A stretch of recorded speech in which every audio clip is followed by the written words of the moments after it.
Tātad sveiki visiem! Esmu atpakaļ ar vēl vienu tiešraidi. Nedaudz savādākos apstākļos kā iepriekš. Pagadījās pazaudēt savu iepriekšējo dzīvokli. Tagad es dzīvoju vecmāmiņas pagrabā. Bet dzīvē jāturpinās. Šodien mēs rakstīsim zinātniskā pētnieciskā darba matricu. Sāksim ar tipulapu. Būs jāuzraksta no sākuma nosaukums. Tāpēc tam mēs varam pievienot bildi klāt.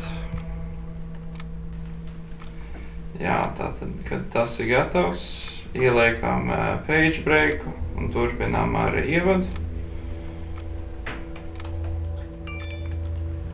Kultūras koledža, paldies par 10 eiro ziedojumu. Es to ļoti novērtēju. Šonedēļ man būs ko ēst. Tātad, kad titulapa ir pabeigta, mēs varam iet tālāk uz ievadu.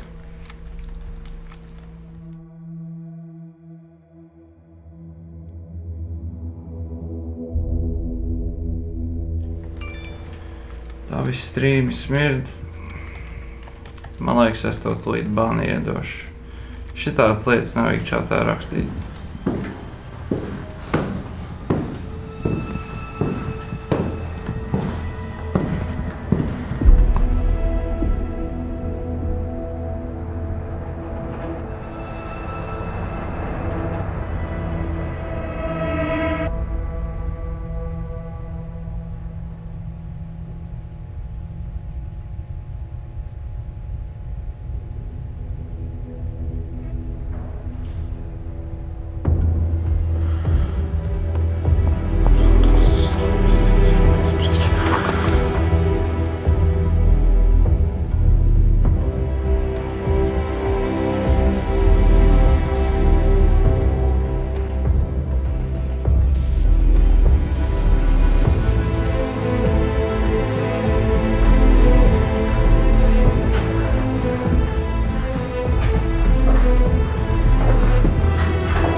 Kur tu šeit ēdies?